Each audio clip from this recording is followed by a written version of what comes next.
कमलपुर नामक एक गांव में लता और धनीराम पति पत्नी अपने 2 बच्चे पिंकी और चिंकी के साथ एक छोटे से घर में रहता था।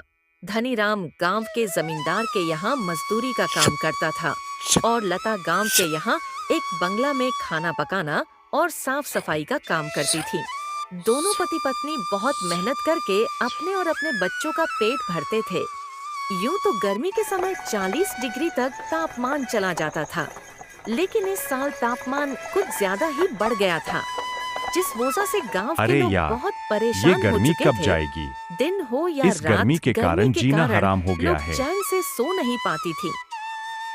अरे लता, इस साल तो बहुत गर्मी है, काम पर जाना ही मुश्किल हो गया है। क्या करूं समझ में नहीं आ रहा। घर से निकलते ही पसीना पानी की तरह निकलने लगती है। ना जाने इस साल की गर्मी कैसे कटेगी। चलो अच्छा, मैं काम पर जाता हूँ वरना सेठ गुस्सा करेंगे। धनीराम यह कहकर काम पर निकल जाती है। पिंकी और सिंकी एक सरकारी स्कूल में पढ़ते थे। लता भी पिंकी और सिंकी को स्कूल पर छोड़कर काम पर चली जाती है। उस बंगले में मालकिन हेमलता और मालिक हेमचंद्र अपने 2 बच्चे के साथ रहते थे। अरे लता, तू आ गई। चलो जल्दी से घर का सारा काम निपटा दो। तुझे तो पता है ना, आज मेरे बेटे की बर्थडे है, तो घर का काम निपटाकर मेरे साथ घर सजाने में मेरी मदद करना। कुछ देर बाद लता घर का सारा काम निपटा भी देता है और घर सजाने में मालकिन की मदद भी कर देती है। अच्छा मालकिन, अब मैं घर जाती हूँ। मैंने घर का सारा काम निपटा दिया है और पार्टी का सारा काम भी हो गया है, तो मैं चलती हूँ। हाँ ठीक है, तुम्हें तो पता है ना, आज राहुल का बर्थडे है, तो शाम के 7 बजे अपने बच्चों के साथ आ जाना। और हाँ, मुझे तुम्हारी मदद की भी जरूरत हो सकती है। हाँ ठीक है मालकिन, मैं 7 बजे अपने बच्चों के साथ आ जाऊंगी। ऐसा कहकर लता घर चली जाती है और अपने बच्चों को तैयार करके शाम के 7 बजे पार्टी में आ जाती है। पार्टी बहुत शानदार होती है। लता के बच्चे इतना बड़ा घर देखकर कहती हैं, अरे सिंकी, यह घर कितना बड़ा है और कितना सुंदर है। बाहर कितना गर्मी है, लेकिन फिर भी इस घर के अंदर कितनी ठंड लग रही है। पिंकी और सिंकी की बातें राहुल सुन लेता है और कहता है, इस घर में इसीलिए ठंड लग रहा है क्योंकि इस घर में हर कमरे में एयर कंडीशनर लगा हुआ है। ओह, मतलब एसी लगाने से घर बहुत ठंडा हो जाता है। दीदी, क्या हम भी अपने पिताजी को अपने घर एसी लगाने को बोले? हमारे घर में भी ठंड होगा। चलो बच्चों, आ जाओ, केक काटने का टाइम आ गया है, जल्दी से केक काटते हैं। पिंकी और चिंकी एसी का ठंडा हवा का लुत्फ उठाते हुए केक खाते हैं और राहुल के रूम की तरफ चले जाते हैं। और राहुल के कमरे के बाहर खड़ा होकर एसी का ठंडी ठंडी हवा का मजा लेता हुआ वो दोनों कमरे के अंदर चले जाते हैं। ये कमरा कितना ठंडा है और कितना सुंदर है, और ये बिस्तर भी। वो दोनों बिस्तर पर बैठ जाते हैं और ठंडी हवा का आनंद लेने लगता है। देखते ही देखते कब 30 मिनट गुजर जाती है उन लोगों को पता ही नहीं चलता, और आराम करते करते कब वो दोनों सो जाते हैं उनको पता ही नहीं चलता। उतने में ही राहुल की बहन कमरे में आ जाती है। वो दोनों को बिस्तर पर देखकर भड़क जाती है। ये दोनों मेरे कमरे में क्या कर रही है माँ? ये देखो मेरे कमरे में कौन है?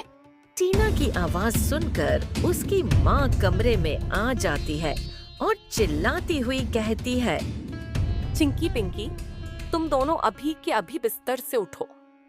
वो दोनों मालकिन की आवाज सुनकर जग जाती है। उधर पिंकी की माँ भी दौड़ी दौड़ी कमरे में चली आती है। क्या हुआ मालकिन? इतनी जोर से आवाज आ रही थी।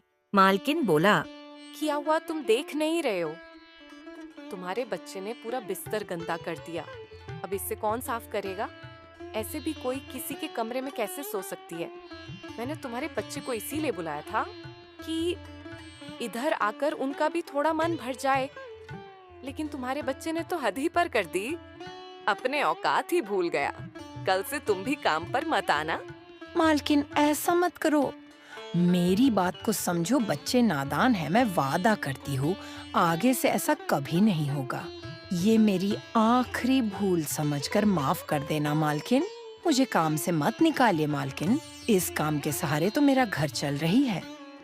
मालकिन गुस्से से बोली, ये तेरी सरदर्द है, अब तू यह काम नहीं करेगी। अब तू अपने बच्चों को लेकर यहाँ से निकल जाओ। मालकिन लता और उनके बच्चों को घर के बाहर निकाल देता है और दोबारा काम पर आने के लिए मना करती है। अब लता के पास कोई काम नहीं था तो घर का सारा भार धनीराम के कंधों पर आ गया। है भगवान, आज तो खाना बनाने के लिए भी आता नहीं है। अब मैं आटा कहाँ से लाऊं? मेरे पास तो पैसे भी नहीं है। मेरा किया, मैं तो पानी पी कर भी रह लूंगी, पर बच्चों का किया भूखे पेट, उन्हें नींद कैसे आएगी? तभी घर में धनीराम आ जाते हैं। लता धनीराम से कहती है, आ गए आप? आज खाने के लिए राशन खत्म हो गया है। कोई बात नहीं लता, खाना आज मैं अपने साथ लेके आया हूँ।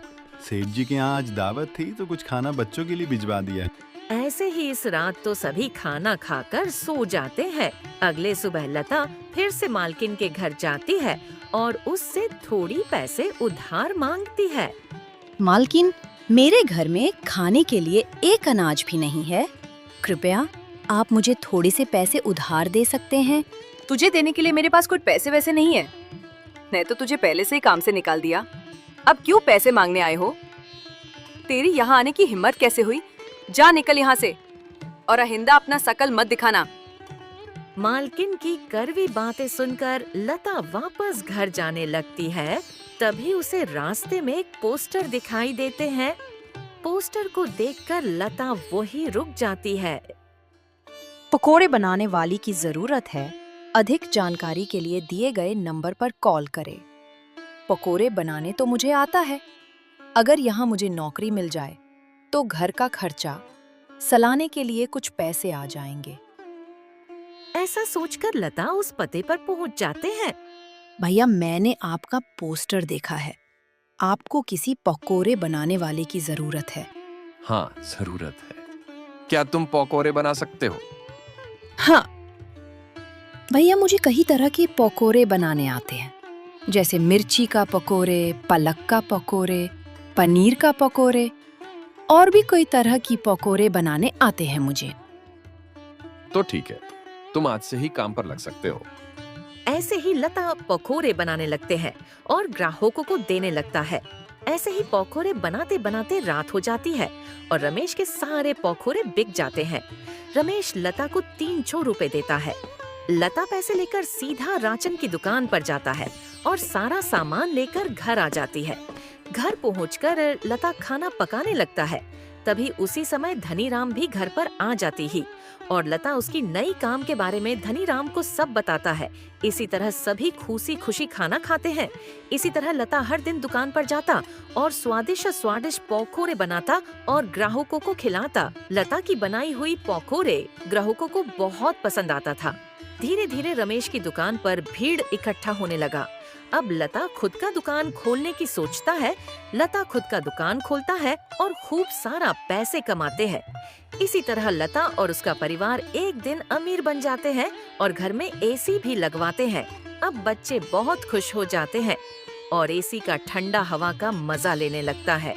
तो दोस्तों, कैसी लगी ये कहानी? अच्छा लगा तो कमेंट कर देना और चैनल को सब्सक्राइब कर देना। और भी इसी तरह के वीडियो देखने के लिए धन्यवाद।